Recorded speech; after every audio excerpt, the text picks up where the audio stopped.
You know, the funny thing about this heavyweight is I didn't pick up on him until maybe a couple of fights before he fought David Tua. This was actually one of the heavyweights that my father had told me.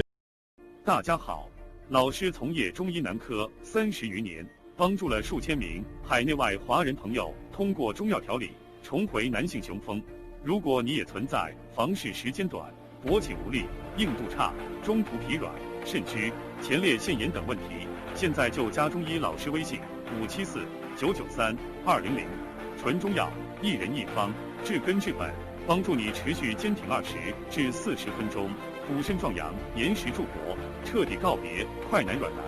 记住微信574-993-200。A lot of heavyweights in the late 90s, and we didn't know who would emerge as the top heavyweight. At the time, Lennox Lewis was still the top dog as far as I was concerned. He was the main man. I know it was in the late 1990s when him and Evander Holyfield did their thing. I can't remember what year that was, but I remember thinking that Abiyabuchi was my favorite of the lot. He was my favorite. He beat David Tua, who was also one of my favorite fighters of that time period. I know during that time period you still had Michael Grant. Shannon Briggs was actually a ranked fighter back then. David Tua was a name. Galata. You had Hasim Rotman. He was around during that time period. And people knew about the Klitschko's at that time too.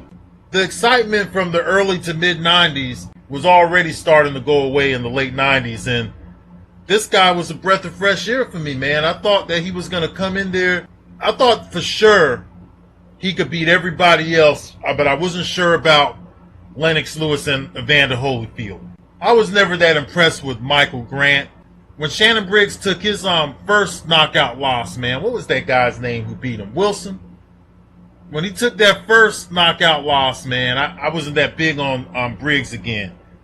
This guy beat David Tua, who I thought was a very good heavyweight. Mike Tyson was still around at the time too. My heart always went with Mike Tyson, but I honestly believe that there was a few heavyweights that could beat Mike Tyson after the Holyfield series, man. Ike was one of the guys that I was afraid to see Tyson get in the ring with. I didn't want to see Tyson get in the ring with Tua either. For some reason, I just thought that those were bad matchups for Tyson. I thought Tyson could have beat Michael Moorer and some of the other heavyweights, maybe Michael Grant.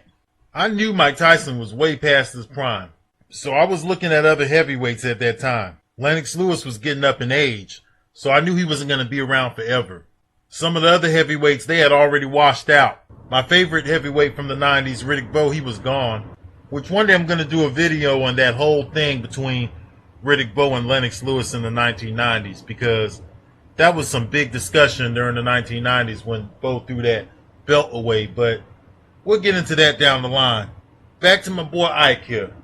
After he fought David Tua, I watched the rest of his fights live. I watched one fight before that David Tua fight. I can't remember which one it was, but I watched one of them live because I watched it with my father, you know, around 1997 or so.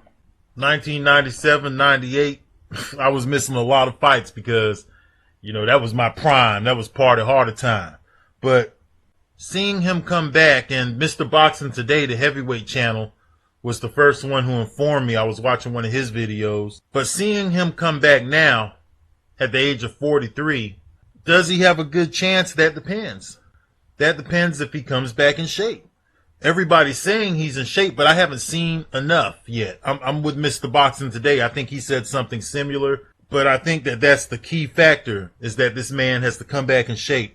He's coming back to a heavyweight division too, where the heavyweights are much bigger than they've ever been. The most recent comeback that I observed was that of Razor Ruddock, which was an embarrassment.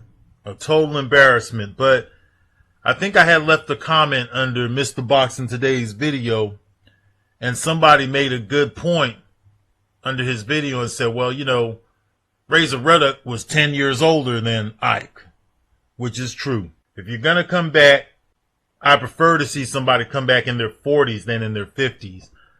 I know years ago, I couldn't understand why. Man, he must have been 55 or 56 years old when he came back. But I saw Ron Lyle make a comeback years ago. Oh, man, it was a long time ago. When he was in his 50s, though. I saw Ernie Shavers.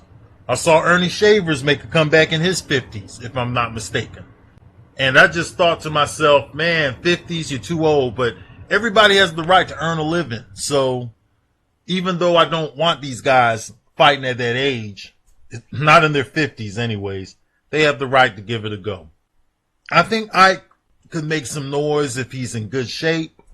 Do I think he's going to become a heavyweight champion? I doubt he could beat the young guys, but we'll see what happens. He is 43. He's getting up there. Hey, not everybody could be Big George. We'll see what happens, man. I hope he don't embarrass himself, but the man got to make a living, though. Happy New Year, everybody.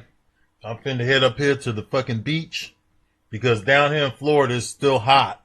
For whatever reason, we're not getting no winter this year. I mean, it's crazy down here, man. I'm out.